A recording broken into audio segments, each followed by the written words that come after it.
Hello, people. Andrew here, talking about comics from a reader, collector, speculator, investor point of view, in that order of importance to myself. And today I'm talking about the Green Arrow.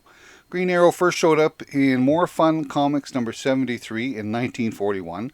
It was written by Mort Weisinger and illustrated by George Papp. Weisinger probably got a lot of his influence from Robin Hood and from a movie serial called The Green Archer.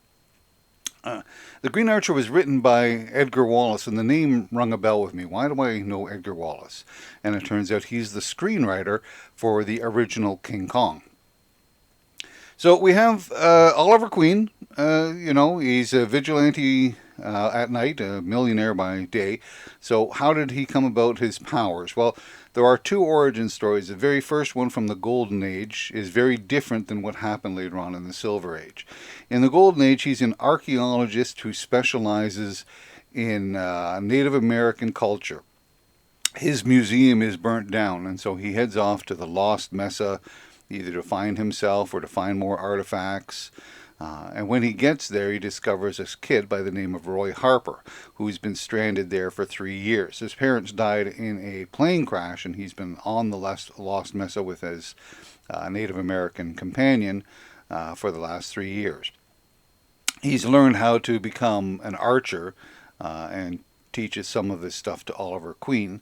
And together they thwart the criminals that are looking for the lost treasure that's in this Lost Mesa. In the process, Roy Harper's companion is killed, so he teams up and becomes a buddy with Oliver Queen. The criminal is defeated, the treasure is claimed by Oliver Queen and Roy Harper, and they begin to live a rich millionaire-style life where they're rich during the day and vigilantes at night. Green Arrow and Speedy. There's a lot of crossover between Green Arrow and Batman as far as abilities and things. Green Arrow doesn't have any special superpowers. He's just a very good archer.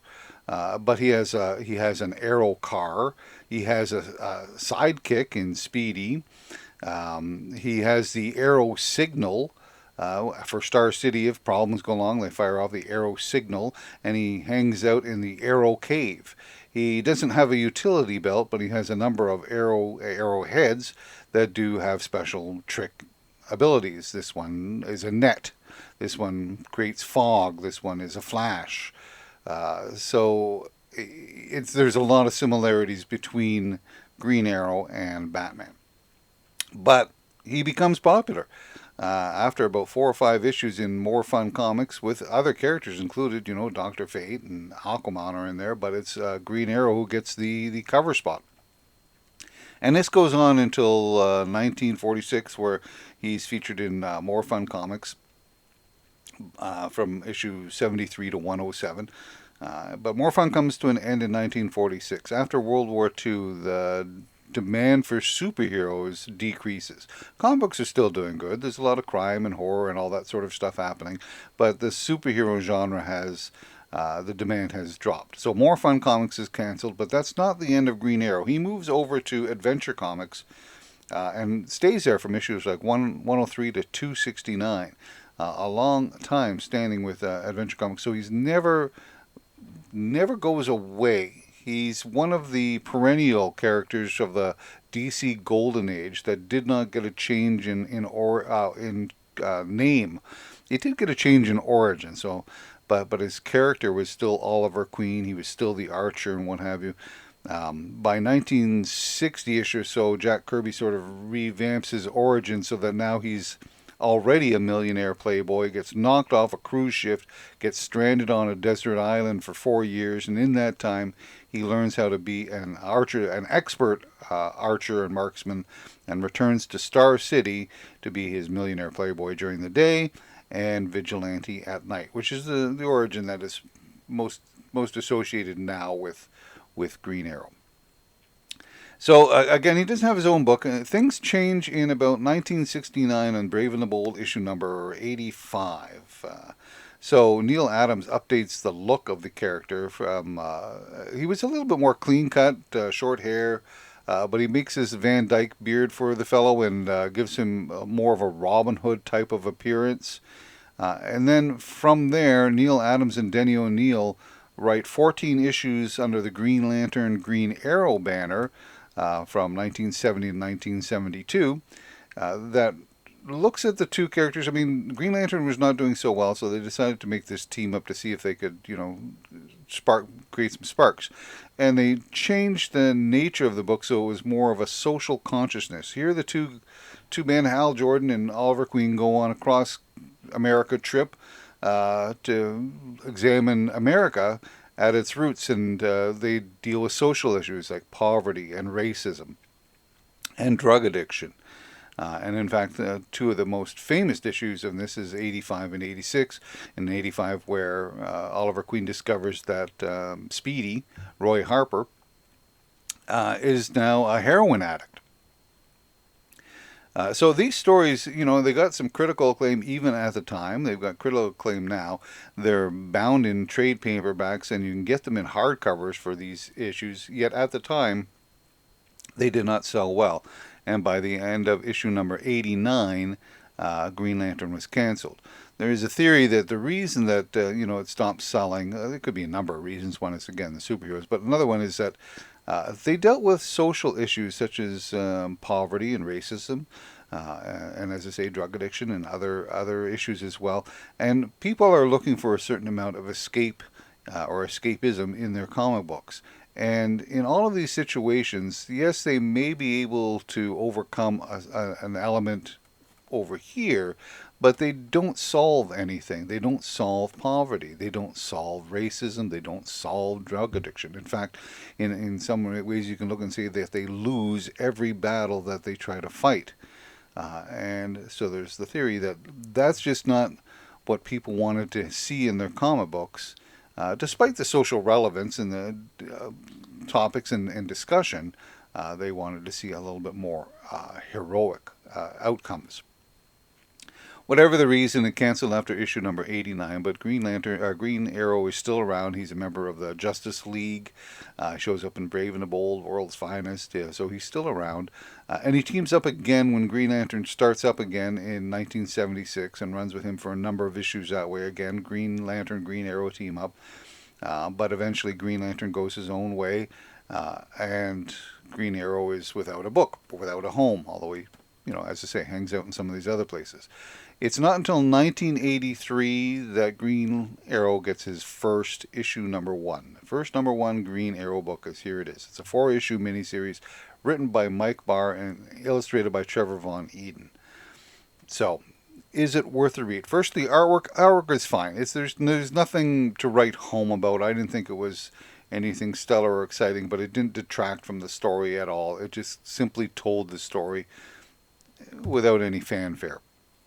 The story itself, though, it's rather mundane and forgettable.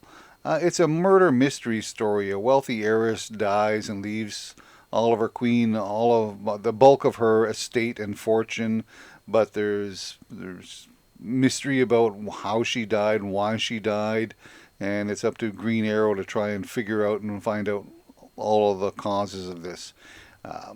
But he's not really a detective. Maybe that was what they were trying to go for, was a detective-style storyline using Green Arrow, and maybe that's what they would move forward with. But it just didn't work. It was rather dull and forgettable. And after 4 issues, the demand just didn't exist to continue a Green Arrow book. So I don't think it's really that much of a read. This is issue number 1. I just want to show you the 4 issues here. This is issue number 2 with Vertigo. I do like Count Vertigo, but I like him more from Suicide Squad's, John Ostrander's Suicide Squad. I thought he was a little interesting, but I'd be interested in reading more. Here he's not really all that effective, and that's what I find. I just found out a lot of it. I mean, Oliver Queen's not a very good detective, and he needs other people to provide the clues for him and put 2 and 2 together. He shoots his arrows around, but he also gets assistance from other people as well. So it's not really a great showcase for Green Arrow. So it didn't sell that well. It sold enough or whatever for it, but they didn't turn it into a series. His first series didn't really happen until 1987, after the Crisis in Infinite Earths. We'll get to that next time I talk about Green Arrow. This is issue number 3. So is it worth a read? My answer is, no. I don't think so. Unless you're a Green Arrow fan, which I am, and I read it, and I read it once, and I read it twice. But I'm not going I'm not going to read it again. So what about as far as a collection is concerned? Well, there are a couple of things. Number one is this is the first issue, and there are people who collect nothing but first issues, or they have a box full of first issues. So this is a first issue. This is a first issue that Green Arrow ever had as a first issue. So there's that for collecting reasons. As I say, issue number 2 features Count Vertigo, so those that like Count Vertigo, and issue number 4 features Black Canary, has a little bit part in there as well. So there's those reasons to collect those as well. As far as speculation and investment, well, in this particular series, okay, let's move it back just a little bit and take a look at More Fun number 73. I don't have all of the earlier issues I talked about. More Fun 73, it's going to run you in the tens of thousands of dollars, even for a low grade copy. Not only does it feature the first appearance of Green Arrow, but it also features the first appearance of Aquaman. It's a very prominent, big, important book, and it's going to cost a fortune. And I'm never going to own it. I might own the facsimile, and if I could find the facsimile somewhere, I probably would pick it up. So that's the big book, and good luck if you own that. Good for you, because that's a very expensive book to have. The other ones that would be in consideration would be Brave and the Bold 85, which is a difference in his Green Arrow's look, and that one, depending on the condition. Now I'm talking about mid-grade type of condition. I'm not talking about graded stuff. That's between $100 to $200, and for a solid copy of that. And then there's the 14 issues of the Green Lantern Green Arrow run. Particularly the first issue of that, 76, and then the 2 with Speedy being addicted to heroin, 85 and 86, and they're all good books to own. The ones that I mentioned are probably the better ones to own. So when we get to here, as far as speculation or investment is concerned, I can still find these books here, Green Arrow issue number 1 from his 4-issue miniseries. I can still find them in a dollar bin. Now, dollar bin is a lucky break for you, but you'll see some people put it on their stands and try to sell it for $20. And $20 to me is too much, because, as I say, if you scour around, you could get lucky and find one of these in a dollar bin. It's at most a $5 to $10 book. And I wouldn't get it graded because it is so low, and it's been out there for over 40 years, and it still can be found in the dollar bin. There's not going to be a high demand for this book. At least I don't see there being a high demand for this book. There's already been an Arrow TV series, which was well received, ran for 5 seasons or something like that. So the popularity of the character still existed, and yet here, his first number 1 issue, I'm still finding in the dollar bin. So I wouldn't be making this as an investment. Now, I would probably buy one, even if I wasn't a Green Arrow fan, if I found it for $1. And in fact, if I do find another one in the dollar bins, I'll probably stamp up a copy of number 1. Because things may change, and this may fall into favor. Now, it's not going to ever be a very big, expensive book. But if you can get it for $1 or $2, that's not a bad purchase. So overall, not a great story. It's for people that just want to have a complete Green Arrow collection, for those that like those first number 1 issue appearances of a storyline, and that's where I would put it. But as I say, not a great story. You're not missing anything if you don't read this series. So that's it for today. Next time I look at Green Arrow, I'll be looking at the Mike Grell stuff, which I really did like. And but for now, this is it for Green Arrow. And be good to yourself, and be good to others. And we'll talk again soon.